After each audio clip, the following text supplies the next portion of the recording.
So makikita nyo, meron tayong apat na 1.5, no? So itong apat na 1.5 guys ay gagawin natin lagay ng mga halaman ng gulay. So ibig sabihin guys, hatiin natin to sa apat. So dito natin hatiin, dito sa gitna. Ayan. So napapansin nyo guys, meron pang tubig. So mamaya guys ay lalagay ko to sa picture.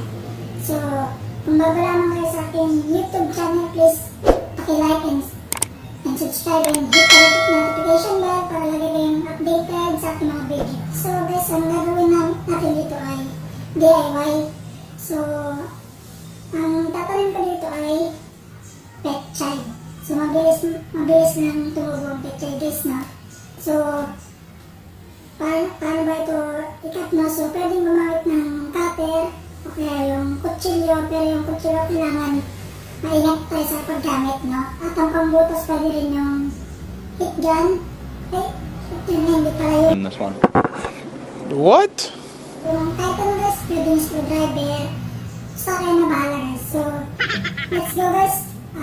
Tingnan natin ito guys. So, no? Let's do this. Ang galing! Ang galing! So, yan na guys. Meron na tayong 8. Nice. Or bibilangin natin guys, no? 1, 2, 3, 4, 5, 6, 7, 8. So, 8 na piraso guys. So, hinati ko yan sa gitna guys. At kung mapapansin mo guys, dito ko nilagyan ng butas. Ayan dito. 1, 2, 3, 4, 5. Tapos dito sa gilid naman ay 6. So, kayo na bahala guys kung ilan ang gusto nyong butasan. So, meron din akong binutasan dito guys sa taas. Ayan. So, ibig sabihin nito guys ay nalagyan ko ng tali para sabitan siya guys. So, meron din tayo dito guys, no? Ito, binutasan ko din. Ayan. Ganyan guys. Ganyan siya guys. Ayan. Meron din sa baba. Meron din sa gilid. Ay, sa taas. Ayan guys, napansin nyo maraming butas. So, ibig sabihin nito guys, para makalanghap din ng hangin yung ugat. No, at yung kumbaga, bakit ko nga ba binutasan dito? Para hindi ma-stuck yung tubig dito. Kumbaga magkakaroon ng parang basa-basang lupa. Kailangan may butas siya sa baba. So guys, ayan guys, ito yung aking DIY na lagayan ng pechay yan. So, let's go.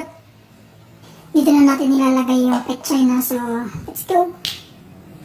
A few moments later.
Meanwhile, So, what's up guys? So, kung bago lamang po kayo sa aking YouTube channel, please paki-like and subscribe and hit na notification bell para lagi kayong updated sa aking mga videos. So guys, so katapos lang natin na maglipat ng pananim sa isang lagayan, no, para tig-isa sila, no. So ang aking pananim guys ay petchay, no. So medyo mahirap. So tips ko sa inyo guys, kung maglilipat po kayo ng pananim nyo, wag pong sana maputol yung ugat o yung bunot-bunutin lang. Kailangan po gamitin natin ng ganito guys. So pasensya na kayo, madumi ha.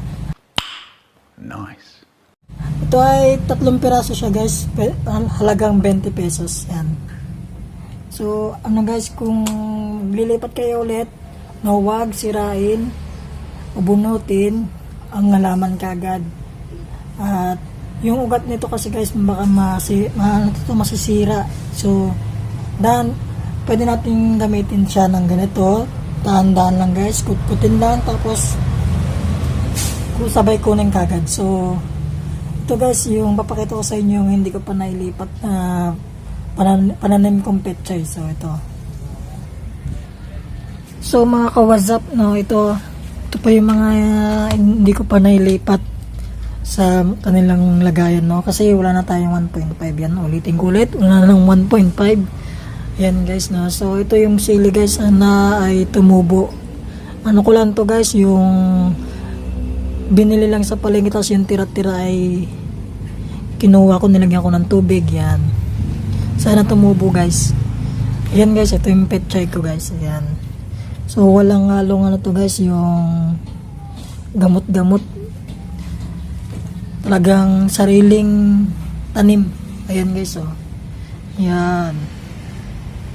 So ano na siya guys, ay pang 15 days na siya guys. Ayan, 15 days, malapit-lapit na. Ayan, so ito yung aking mga pangharang sa kanila nung maliliit pa sila. para hindi kumalat. Ayan. So, pasensya na kayo guys, no? So, what's up guys, na pasensya na kayo kung maingay ang mga aking alagang aso kasi may tao sa labas. So, ito guys, pasensya na din kung marumi pa at ating lilinisin yan maya-maya lang. So, pakita ko sa inyo yung aking nilipat na mga petchay, no? So, let's go!